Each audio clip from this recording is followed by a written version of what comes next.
उसके बाद क्या हुआ कि मुझे ये टेम्पलेट्स पूरे करने थे, तो मैंने अपने जो है वॉलिनी वगैरह लगा के और रेड लैम्प लगा के मैंने कहा चलो बड़ी हिम्मत करके बैठ के टेम्पलेट्स पूरे करते हैं, क्योंकि ये पावर पॉइंट प्रेजेंटेशन जो है ताज़िक का स्टूडेंट्स को अदरवाइज नुकसान होता है, क्योंकि हमारी क्लासेस लिमिटेड हैं। मैं चाहता हूँ कि उनको लिखा हुआ दिखाई पड़े ताकि उनको अपने नोट्स बनाने में आसानी हो।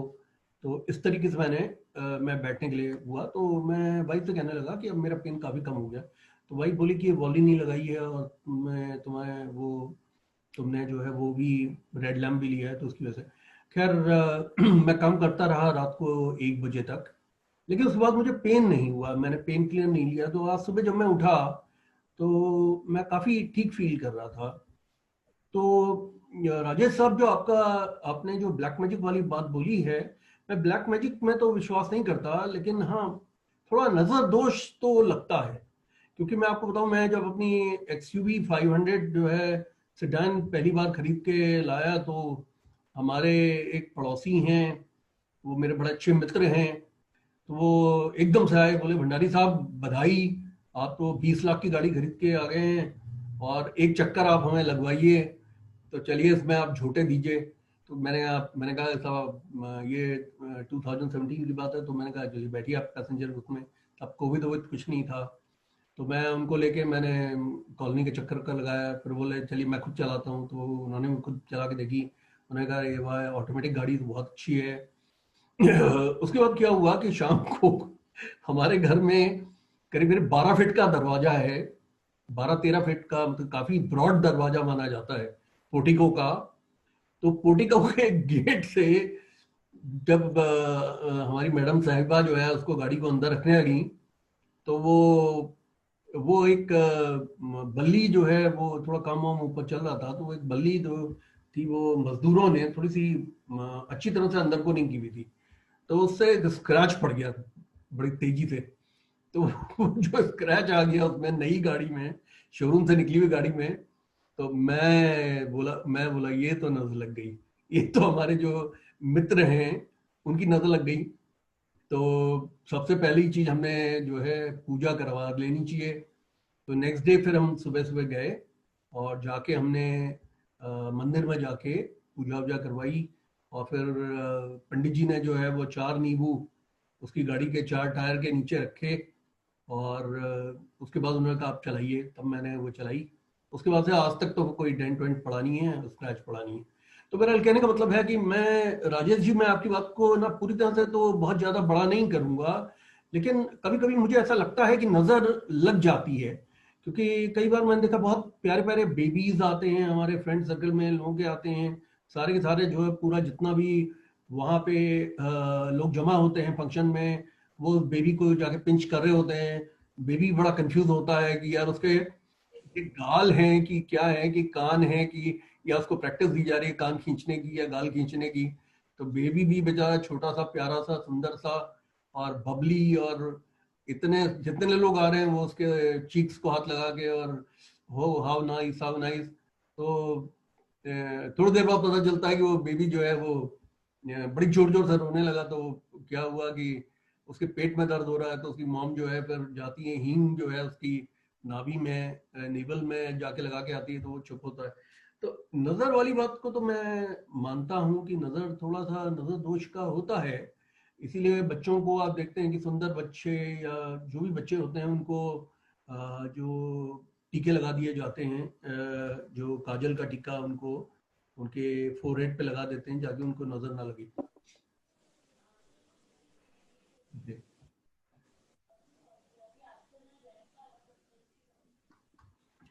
ठीक है। सदब आप अब हुआ ये, तब तक हम रिकैप ही कर रहे हैं। आप 5 मिनट के बाद में रिज्वाइन कर लीजिएगा। इसके बाद जो नेक्स्ट है वो हाउस ऑफ द ताजिक, छठा पॉइंट है, the house of the Tajik community which are the cluster of planets in the order of 2 or more planets in one house could also explain about the silent query।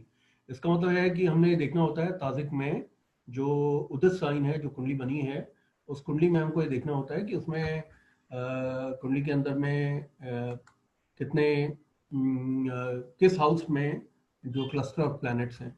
Cluster का मतलब हो गया 2 या 2 से ज्यादा जो planets हैं वो आपको देखने होते हैं, और उससे संबंधित भी क्वेरी होती है। जैसे मैंने अभी आपको एग्जांपल दिया था कि सदर फातिमा ने जो क्वेरी मुझसे पूछी थी, उसमें वो ब्लैडर में ब्लीडिंग वाला जो बाबत क्वेश्चन था, और वो जो क्लस्टर ऑफ प्लैनेट्स थे, 3 प्लैनेट्स सूर्य, बुध और केतु स्कॉर्पियो साइन में 7th हाउस में बैठे हुए थे। और वैसे भी 7th हाउस से हम साइलेंट क्वेरी हम देखते हैं। साथ में क्लस्टर ऑफ प्लैनेट्स के हो जाने से इस बात को ज्यादा वजन मिला कि ये जो क्लस्टर ऑफ प्लैनेट्स जिस भी भाव में होते हैं उससे संबंधित मुद्दा होता है। अब 7th पॉइंट है कि 7th हाउस ऑफ द तादिक कुंडली also explain the subject matter of the query. तो यही बात जो है वो मैंने आपको सदफ वाले एग्जाम्पल में बताई। इसके अलावा दुख स्थान के जो लॉर्ड्स होते हैं, 8वां पॉइंट है, यानी Lord of the 6th and 8th and 12th, showing A relationship with लग्ना, मून और 7th और अमंगस्ट ईच अदर, यानी कि स्थिति यूं बने कि 6ठे, 8वें और 12वां जो भाव है ताजिक का, उसके भावों के स्वामी या तो आपस में संबंध कोई बनाते हो, यानी 6ठे का स्वामी जो है 12वें में हो, 8वें में हो, 8वें का स्वामी जो है 12वें में हो। अब जैसे सदफ ने अभी बताया कि कुंडली को उन्होंने दोबारा बनाया, अभी वो उसी क्वेश्चन उसी पेरेंट को लेकर, तो जो 8वें का स्वामी हो 6ठे में बैठा है, तो इसका मतलब है कि वहीं से वो मुद्दा निकल रहा है, यानी रोग का मुद्दा है ना। तो इसी तरीके से दुख स्थान के लॉर्ड अगर लगन के स्वामी के साथ या चंद्रमा के साथ या 7th हाउस के लॉर्ड के साथ में अगर संबंध बनाते हैं तो मुद्दा उस भाव से संबंधित हो सकता है, उस बाबत हो सकता है। 9th पॉइंट है इन केस ऑफ डाउट्स, अगर डाउट अगर आपको आ जाए, you are not being able to identify what could be the silent query of that person, look to the 10th house of the Tajik. Tajik का जो 10वां भाव है उसको देखने की आवश्यकता होती है, और उससे आपको रिकन्फर्मेशन मिलता है कि उसका 10th हाउस का लॉर्ड जो है किन डिफरेंट हाउसेस के साथ में प्लेसमेंट अपनी बना रहा है। तो that will also give U a hint on the subject matter. यानी कहने का मतलब है कि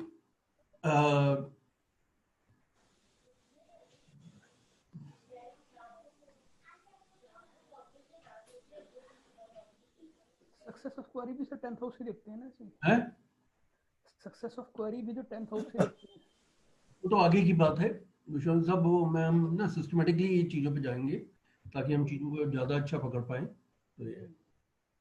तो that would also give us a hint on the subject.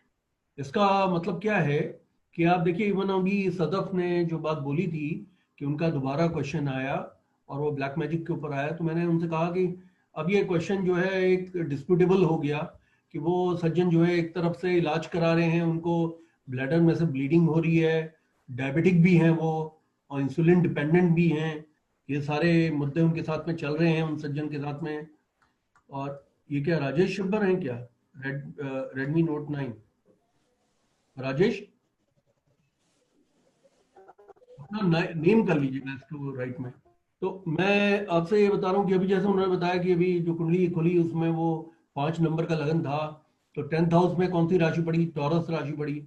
उसका जो स्वामी है वो आजकल शुक्र जो है वो तुला राशि में है, तुला राशि 3rd हाउस की राशि है।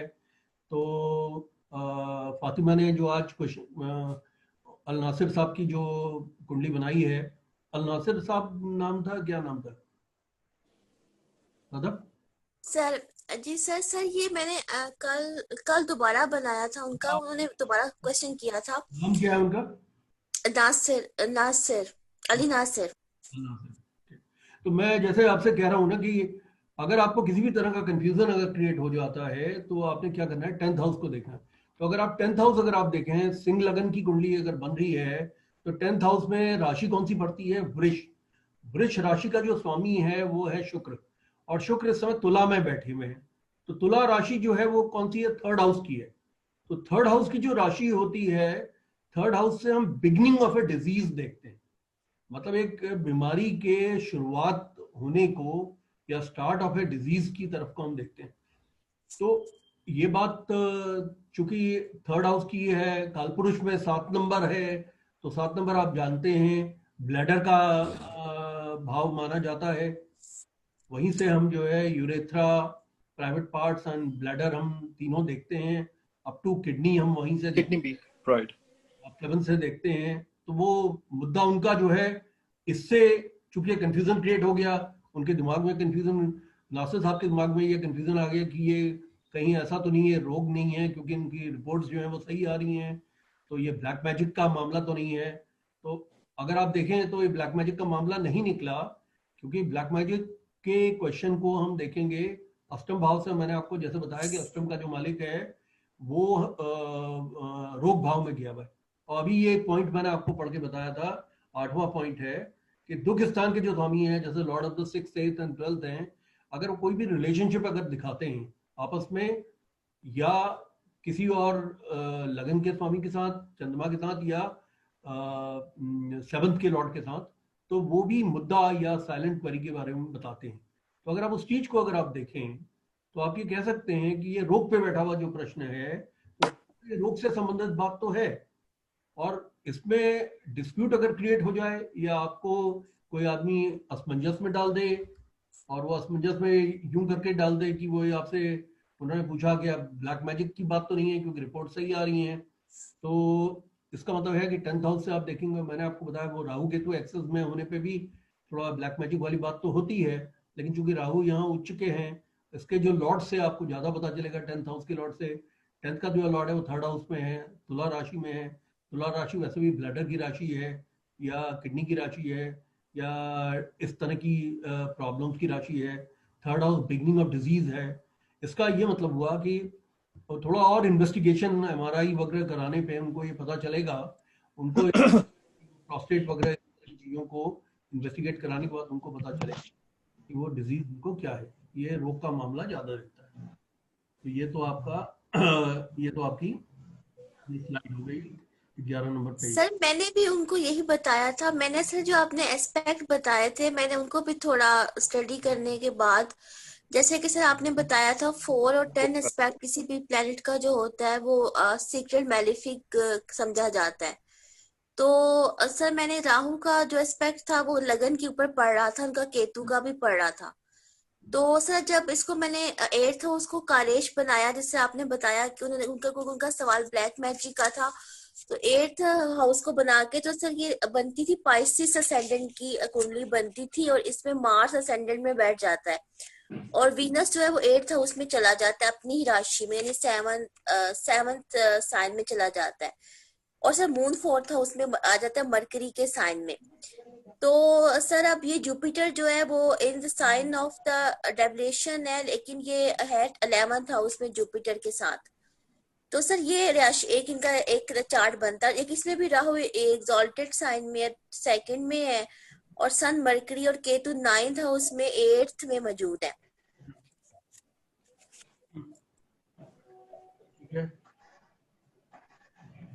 देखिए मतलब हम नॉर्मली जो है ना, ये प्रश्न में होता है कि हम उसको लगनवत करते हैं, लेकिन ताजिक में ऐसे हम लगनवत नहीं करते। We don't put it on the lagna. जैसे हमें 8th हाउस का 8th हाउस कार्येश है, लेकिन हम इस लगन कुंडली से ही हम क्वेश्चन के आंसर देंगे। 8th हाउस के लॉर्ड को हम डेफिनेट देखेंगे, 8th हाउस जहां बैठा है वहीं देखेंगे। अगर हम उसको लग्नवत करने लगे ना, तो इतना कंफ्यूजन क्रिएट हो जाएगा कि उदित लग्न में एक मुद्दे का आंसर एक आएगा ताजिक के, नवमांशा से आपने आंसर निकालना है उसका फाइनल आंसर, फिर आपने एक कुंडली और बना दी आपने कार्य भाव की, तो उसका मतलब यह है कि दूसरी कुंडली से एक दूसरा मुद्दा निकल के आ गया, या दूसरी बाबत बात करने लगा। तो हमने ना सिंपलिस्टिक वे में चलना होता है, सिंपल वे में, और ताजिक बहुत सिंपल है। हाँ सुमित साहब बोलिए। सर मैंने भी ये कुंडली बना के कोशिश करी है, आज का गोचर पे ही बेसिकली सिंह लगन लिया है। तो इसमें जो इम्पोर्टेंट पॉइंट मेरे को दिख रहा है वो ये है कि अष्टम से अष्टम जो कि तीसरे भाव में शुक्र बैठा है, वो अपनी चौथी दृष्टि दे रहा है छठे भाव पे, which has Jupiter and Saturn posited. Jupiter lord of 8th house, Saturn सप्तम और छठे का मालिक। सप्तम is kidneys, right sir? Correct. 7th house is kidneys, उसका अपने से 12th होके बैठ गया। एंडोक्रिनोलॉजिकल और मेटाबॉलिक डिसऑर्डर क्लियरली नजर आ रहा है। तो ये तो probably case of kidney stones या डायबिटिक रेटिनोपैथी होगा, नेफ्रोपैथी होगा मोस्ट लाइकली। मतलब एक्चुअली क्या है ना कि सदब इस केस को हमें फॉलो करना पड़ेगा, क्योंकि अभी जो प्राइमा फेसाई जो उनकी रिपोर्ट आई हैं वो रिपोर्ट अभी तक कोई कंक्लूसिव नहीं है। लेकिन इस पे थोड़ा इंटेंसिव इन्वेस्टिगेशन जब मेडिकल साइंस की तरफ से होगा, यानी कि उनके प्रोस्टेट का भी होगा, फिर एमआरआई वगैरह होगा, अल्ट्रासाउंड होगा, और इन सबको देखा जाएगा, क्योंकि ब्लैडर में जो आने का एक कारण जो बनता है वो प्रोस्टेट की प्रॉब्लम की वजह से भी बनता है, या फिर कोई यूरेथ्रा में, या जो कि यूरेथ्रा जो कैरी करता है उसको, यानी पेशाब की नली जैसे बोलते हैं, किडनी से जो कैरी करती है, उसमें कोई सिस्ट का बस्ट हो जाना भी हो सकता है, कोई भी ऐसा मुद्दा उसमें बन सकता है। तो अभी इन्वेस्टिगेशन पूरे होने के बाद में, लेकिन अभी जो प्राइमा फेसी जो बात निकलती है वो ये है कि रोग की बात ज्यादा लग रही है। सर कुछ सीक्रेट हिडन डिजीज भी नजर आती है? आई मीन जस्ट जैसे कैंसर टाइप कुछ होता है सर? देखिए, इसमें अगर कैंसर वगैरह की बात है तो जैसे राहु जैसे प्लैनेट हैं, शनि जैसे प्लैनेट हैं, उनका रोग भाव में आने की वजह से, दूसरा सूर्य और मंगल का कोई आपस में संबंध बनता हो, कैंसर होने के ये संभावनाएं तब बनती हैं। तो वो आपको काफ़ी अभी सदफ काफ़ी प्रीमेच्योर हो जाएगा, क्योंकि अभी हम कार्यसिद्धि के योग वगैरह जब हम करेंगे और थोड़ा हम स्लाइड्स में आगे बढ़ेंगे, अभी तो देखिए तीसरी ही क्लास खत्म हुई है, चौथी क्लास में हमने प्रवेश किया है। तो बच्चा पैदा होने के बाद में कभी आपने देखा है कि हस्बैंड वाइफ जो है बच्चे को खींचते हो, वाइफ ने जो है टांग पकड़ ली बच्चे की और हस्बैंड ने हाथ पकड़ लिए, कहा खींचो तो ये लंबा हो जाएगा, बड़ा हो जाएगा, अचानक बड़ा हो जाएगा। अभी तो सब्जेक्ट की शुरुआत ही हुई है। हाँ सुमित्रा साहब बोलिए। सर मेरा बात ही आपने बोला है, मुझे माफ कीजिएगा। ये actually we have come here to understand the Tajik, तो वो थोड़ा कुछ हम लोग सिस्टम में आगे बढ़े, फिर ये एडवांस को हम लोग चर्चा को लाए। I can understand everything, but I think we should learn the system first, फिर उसके बाद ये सब अगर करते हैं तो वो और सबका क्लैरिटी होगा। कह रहे हैं सदब, इस केस को ना आप प्राइवेटली मेरे व्हाट्सएप पे डिस्कस कर लीजिएगा, क्योंकि सुमित्रा साहब ने जो बोला है मैं उससे पूरी तरह एग्री करता हूँ कि अभी हम ना सब्जेक्ट को, नॉमेनक्लेचर को हम समझ लें, यानी सब्जेक्ट के डिफरेंट लॉस को अभी पहले हम पकड़ लें, उनको समझ लें, उसके बाद आप लोगों को ये मौका मिलेगा कि आप लाइव एग्जाम्पल्स को कर पाएंगे, और जिस समय लाइव एग्जाम्पल्स को आप करेंगे तब तक आपका नॉलेज का जो बेस है वो काफ़ी बड़ा हो चुका होगा, और आपको जो ये टेम्पलेट्स जो दिखाई पड़ रहे हैं, उसको थोड़ा छोटा कर रहा हूँ ताकि लोगों को दिखाई पड़े। ये अब आप लोगों को पूरा टेम्पलेट दिख रहा होगा। तो जैसे जैसे आप इनको आप समझ में आने लगेगा। अब जो आज से हम अब ये हमारा रिकैप खत्म हो गया है, अब हमने क्या करना है वो मैं आपको दिखाता हूँ। आज हमने करना है जो साइंस है वो movable, fixed and common science है। तो जो मूवेबल साइंस है वो 1, 4, 7 एंड 10 है, यानी कि एरीज, कैंसर, लिब्रा, कैप्रिकॉर्न। तो इन क्लासेस में आपको ये पता चलेगा कि पाराशरी के बहुत से नियमों को बोरो किया गया है ताजिक में, यानी वही नियम ऐसे हैं जो पाराशर के उन नियमों को ही आगे बढ़ाया गया है। तो जैसे मूवेबल साइंस हैं वो Aries, cancer, Libra and Capricorn है। मूवेबल साइंस जो है ताजिक में चेंज की तरफ को दिखाते हैं। जब भी कोई मूवेबल साइंस ताजिक के लगन में बनता है तो वो चीज़ों में काफ़ी जल्दी जल्दी होने वाले चेंजेस की तरफ को बताता है, और अगर फिक्स साइन अगर आता है तो वो चीज़ों में चेंज को नहीं बताता, स्टेटस को या चीज़ों का जिस तरीके से चीजें चल रही हैं उसी तरह से चलने की तरफ को दिखाता है। तो मूवेबल साइंस के बारे में हम जानना भी चाहते हैं कि वो मूवेबल साइंस क्या बताते हैं। तो जो ऐसा अभी आपको ये आने वाला है, कुछ इस तरह के प्रश्न आएंगे कि साहब चोर कौन है, चोरी कैसे हुई, या आपको डिजीजेस के बारे में आएगा, डॉक्टर के बारे में आएगा, और इसी प्रकार से आपको लिटिगेशन के बारे में आएगा। तो आपको ये भी वादी फरियादी वाली बात आएगी। तो लिटिगेंट जो है उसके बारे में आपको, तो जो साइन जो पढ़ते हैं जहाँ से वकील निकलते हैं, अब कोई पूछ ले आपसे क्वेश्चन कि साहब वकील साहब जो हैं वो कैसे हैं, सपोज वहाँ मूवेबल साइन आता है 1, 4, 7 और 10, तो आप क्या बोलेंगे कि एक्सट्रोवर्ट हैं, सोशल हैं, मैन ऑफ एक्शन है, ही विल लव चेंजेस। तो वो हो सकता है कि वो आपको आपके केस को ही चेंज कर दें, या वो केस में अगर ज़्यादा अगर मोमेंटम नहीं होगा तो वो जो बिकॉज दे लव चेंजेस, तो वो काफ़ी फ्रस्ट्रेट होते हैं, तो वो जो है फिर अपील करते हैं और वो कुछ ना कुछ अपना दिमाग लगाते हैं, जुगत जो है लगाते हैं कि ताकि चेंजेस आए, इस तरह का है। जो फिक्स साइन है वो 2, 5, 8, 11 हैं, यानी कि टॉरस, लियो, स्कॉर्पियो, एक्वेरियस। तो फिक्स साइन के जो इंडिविजुअल्स होते हैं वो इंट्रोवर्ट होते हैं, तो वो ज़्यादा चेंजेस को पसंद नहीं करते। ताजिक में भी जब फिक्स साइन आता है, जैसे अभी सदब की कुंडली में आया हुआ था सिंह, तो ये चेंजेस को नहीं बताता, ये स्टेटस को बताता है कि जैसा जो चल रहा है वो चलता रहेगा। तो so do not like changes. Slow and study sign है, प्री मेडिटेटिंग है, सोचने वाला साइन है, ऑक्यूपाइड बाय ओन थॉट्स। तो आप देखिए इन्होंने इनके क्वेश्चन में भी इन्होंने कहा कि वो उन साहब ने जो प्रश्न पूछा वो ये पूछा कि मेरे ऊपर ब्लैक मैजिक तो नहीं है, ऑक्यूपाइड बाय ओन थॉट हो गया। रिजिडिटी को बताता है, don't compromise with the reality, यानी कि वो रियलिटी से थोड़ा दूर होते हैं, वो अपने थॉट प्रोसेस में फिक्स्ड होते हैं, माइंडसेट में फिक्स्ड होते हैं। अब जो कॉमन साइन है वो है 3, 6, 9, 12। तो 3, 6, 9, 12 जो कॉमन साइन है वो है Gemini, Virgo, Sagittarius and Pisces. Common sign के जो इंडिविजुअल्स हैं वो मिक्सचर बिहेवियर को बताते हैं, उनका मिक्स बिहेवियर होता है।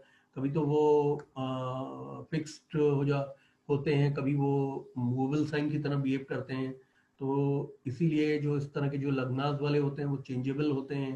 तो अगर आप इसमें देखें कि कैसे पकड़ा जाता है, तो अगर अप टू 15 डिग्रीज का अगर वो होता है तो उसे फिक्स साइन में लिया जाता है। 15 डिग्रीज से अगर ऊपर का अगर लगन होता है वो साइन होता है 30 डिग्री तक, तो वो मूवेबल में लिया जाता है। यानी इसका कहने का मतलब है कि चूंकि हम थ्योरी ऑफ इक्वल हाउसेस पे चलते हैं तो लगन की आपको डिग्री देखनी होती है। लगन की डिग्री जितनी है, अगर 15 डिग्री तक का लगन है आपका, तो उसका मतलब है कि जो कॉमन साइंस हैं उनका भी जो डिग्री मानी जाएगी वो 15 डिग्री तक ही मानी जाएगी, या वो 14 डिग्री का तो 14 डिग्री मानी जाएगी, तो फिक्स साइन की तरह से बिहेव करेगा। और अगर 15 से अगर 30 डिग्री तक का साइन है तो फिर वो मूवेबल साइन में माना जाता है।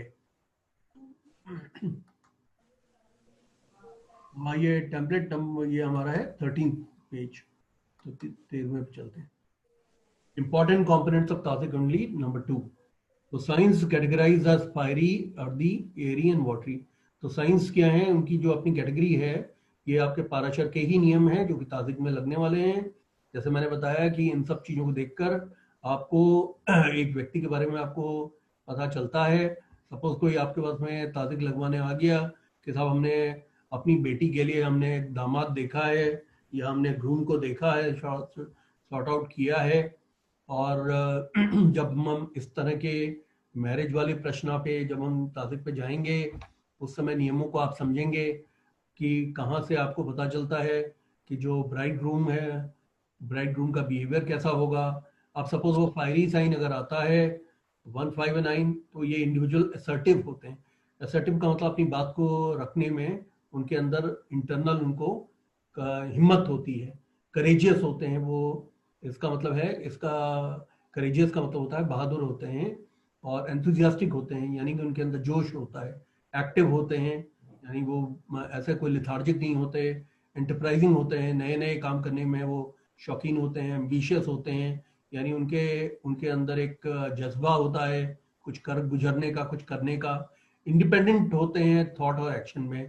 तो ये जो फायरी साइंस वाले हैं independent in thought and action होते हैं। तो आप उनको बता सकते हैं साहब आपने दामाद तो आपने ढूंढ लिया है, फायरी साइन का है, तो फायरी साइन का दामाद है, चूंकि ये independent in thought and action होगा, तो आपकी बेटी की सुनेगा तो बिल्कुल भी नहीं, मतलब करेगा अपनी मन की। तो आपकी बेटी कहेगी कि आज लौकी लेके आ जाओ, तो बैगन खरीद के ले आएगा, तो मतलब उल्टा ही कुछ करेगा, मतलब इंडिपेंडेंट करेगा थॉट एंड एक्शन में। तो वाइफ कहेगी कि जो है टिकट बुक करा दो, घूमने के लिए जाना है पहाड़ों में, तो पता चला पहाड़ में ना ले जाके वो जयपुर वगैरह घुमाने का कर दे। तो मेरे कहने का मतलब है कि वो independent in thought and action होते हैं। तो ये आपके काम आने वाले हैं जिस समय रेलेवेंट टॉपिक के वो चार्ट्स आपको उस तरह की क्वेरी आपके सामने आएंगी, तो आपको जो ये नॉलेज दी जा रही है जो कि पाराशर ज्योतिष की नॉलेज है, और वहीं से बोरोड काफी चीजें टॉपिक में होती हैं, तो ये आपके काम आने वाले हैं। और ये आपका पाराशरी ज्योतिष का भी रिकैप हो गया, मतलब इसका मतलब रिकैपिटुलेशन हो गया। जो पाराशरी ज्योतिष में जो आप पढ़ते हैं उसका आपका एक तरह से इसका रिवीजन हो गया। अर्दी साइन है 2, 6, 10, टॉरस, वर्गो एंड कैप्रिकॉर्न। तो अर्दी साइन के जो इंडिविजुअल्स होते हैं थोड़ा स्लो होते हैं लेकिन स्टेडी होते हैं। स्टेडी का मतलब है कि वो शिद्दत के साथ किसी भी काम को करेंगे। सेल्फ प्रोटेक्टिव होते हैं, यानी अपने पहले इंटरेस्ट को, अपनी चीजों को बड़ा ध्यान से चीजों को करते हैं। सेल्फ प्रोटेक्टिव का मतलब ही ये होता है कि वो, एक minute,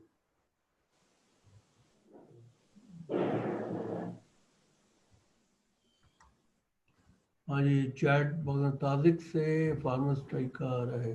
I am concerned as border seal can गो।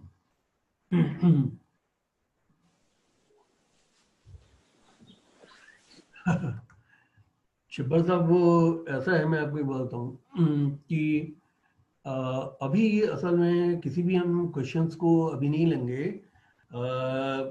अभी जैसे जो मुद्दा चल रहा है यहाँ पे फार्मर स्ट्राइक वगैरह का, तो ताजिक तो हम नहीं बनाएंगे, आपने बनाया होगा, आपने देखा होगा। और चूंकि आप बाहर आए हुए हैं, आपको घर पहुंचना है, और एक फॉर्म डिसीजन अभी आप ले लीजिए। वो वैसे कोई वॉयलेंस की तरफ को अभी जैसा है वो ऐसी स्थिति तो नहीं दिखाई पड़ रही है। अच्छा, अर्दी साइन जैसे मैं आपको बता रहा था कि वो सेल्फ प्रोटेक्टिव होते हैं, रिजिड होते हैं। रिजिड का मतलब, इसका मतलब थोड़ा जिद्दी होते हैं, स्टबर्न होते हैं, यानी जिद उनके अंदर बहुत ज्यादा होती है। सिलेक्टिव होते हैं, वो हर काम को में वो इस तरह के होते हैं कि जो चीज उन्हें पसंद है उसी चीज को करते हैं। सिलेक्टिव होना नेचर में, जैसे जॉब भी अगर उनको मिलेगा, अगर उनको जॉब पसंद आएगा तो करेंगे, नहीं पसंद आएगा तो नहीं करेंगे। सिलेक्टिव होने का मतलब है कि वो बाय सिलेक्शन, बाय चॉइस, अपनी खुद की चॉइस से वो चीज़ों को डिसाइड करते हैं। स्टेबल होते हैं, लेकिन उनका जो एटीट्यूड होता है और लाइफ की चीज़ों के प्रति वो काफ़ी स्थावर होता है, यानी परमानेंसी के साथ में चीज़ों को देखते हैं। वो वेल्थ को, मटेरियल पावर्स को, पोजीशन को, इन सब को पसंद करते हैं। ट्रेड के कॉशियसली का मतलब है कोई भी काम जो है वो करते समय वो काफ़ी ध्यान से करते हैं, मतलब कॉशन यूज़ करते हैं। और इसी प्रकार से वो प्रैक्टिकल होते हैं, प्री मेडिटेटिंग होते हैं, यानी सोच समझ के काम करने वाले होते हैं, मैथोडिकल होते हैं, इकोनॉमिकल होते हैं। यानी अर्दी साइन है, अर्दी साइन वाले जो हैं वो चीज़ों की वैल्यू देख के ही खर्चा करते हैं और काफ़ी मैथोडिकल काम को करते हैं। उसके बाद आए एरी साइन। एरी साइन है 3, 7, 11, यानी कि जेमिनाई, लिब्रा और एक्वेरियस। तो ये जो एयर साइन के जो इंडिविजुअल्स होते हैं एरी साइंस के, ये चेयरफुल होते हैं। इसमें एयर लिख दिया है, एरी वर्ड है। तो ये है, इसमें आता है एरी साइन के जो इंडिविजुअल्स हैं चेयरफुल होते हैं, यानी खुश मिजाज होते हैं, अट्रैक्टिव होते हैं, देखने में अच्छे होते हैं, आर्ट और म्यूजिक को पसंद करते हैं, जेंटलमैन होते हैं, यानी कि सज्जन लोग होते हैं, एमिकेबल होते हैं, यानी कि वो लोगों के साथ में बना के चलते हैं या उनके साथ में काम करना आसान होता है। एमिकेबल का मतलब होता है जो बहुत एक दूसरे के साथ में जोड़ के चले और अच्छे स्वभाव के साथ में जोड़ के चलें। करेजियस होते हैं, उनके अंदर वो भी होता है, यानी कि कहने का मतलब है कि वो मतलब उनके अंदर हिम्मती भी होते हैं, चेंजफुल होते हैं, लेकिन वो जैसे एयर, और जो एयर का अपना भी प्रकृति है कि वो चेंजफुल होते हैं, और कभी कभार वो डिसीटफुल भी होते हैं। डिसीटफुल का मतलब है कि वो छिपाव में भी विश्वास करते हैं, यानी कि हर बात को वो बड़ी जल्दी से नहीं बताते, नीड टू नो बेसिस पे वो इंफॉर्मेशन को पास करते हैं। सिंपैथेटिक होते हैं, यानी दूसरों के साथ में वो एक एम्पैथी फैक्टर रखते हैं, या दूसरों के साथ में